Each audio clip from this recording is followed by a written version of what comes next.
किसी भी कोने में रहने वाला सनातन धर्म का उपासक इस आरती के बिना अपनी प्रार्थना अधूरी समझता है। रोजाना करोड़ों लोग इस आरती से प्रभु की अर्चना करते हैं। एक एक शब्द आत्मा को स्पर्श कर जाता है।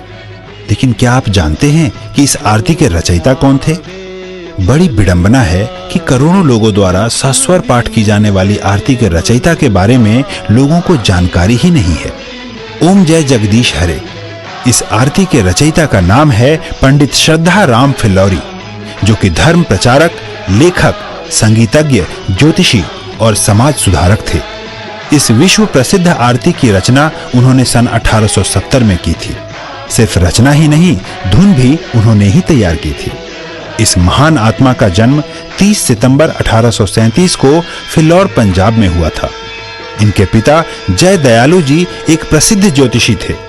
बचपन से ही श्रद्धा राम जी इतने कुशाग्र थे कि मात्र 10 वर्ष की आयु तक ही कई भाषाओं का ज्ञान अर्जित कर चुके थे। लोग इस बालक की कुशाग्रता से प्रभावित होते थे, लेकिन किसी को मालूम नहीं था कि इस बालक की रचना युगों तक प्रचलित रहेगी। अद्वितीय लेखक पंडित फिल्लौरी को सर्वप्रथम हिंदी उपन्यास भाग्यवती लिखने का श्रेय भी जाता है। उन्होंने बाइबल का भी आंशिक अनुवाद गुरुमुखी में किया था। उन्होंने महाराजा रंजीत सिंह के शासनकाल पर आधारित पुस्तक सिक्खण दे राज दी विधियां का लेखन भी किया। इसके अतिरिक्त पंजाबी बातचीत, सत्य धर्म मुक्तावली, शतोपदेश, सत्यामृत प्रवाह और सलय प्रवाह नामक पुस्तकों का लेखन भी किया। वह समाज सुधारक भी थे। जाति पाति के बंधन को न मानने वाले पंडित जी ने मेहताब कौर से शादी की थी, जो कि सिख परिवार से संबंधित थी। वह बाल विवाह, लड़के लड़की में भेदभाव, नवजात कन्याओं की हत्या जैसी कुरीतियों के विरोधी थे। उन्होंने स्त्रियों को समान अधिकार दिलवाने और उनके शिक्षा का समर्थन एवं प्रचार भी किया।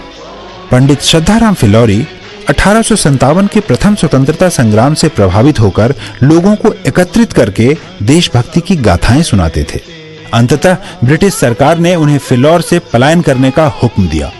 वह पहले अमृतसर और फिर लाहौर पलायन कर गए। अद्वितीय आरती के रचयिता पंडित श्रद्धाराम फिल्लौरी यद्यपि हमारे बीच सशरीर नहीं है, परंतु आत्म विभोर करने वाली जगत के ईश का गुणगान करने वाली आरती के प्रत्येक शब्द में उनकी छवि विराजमान है।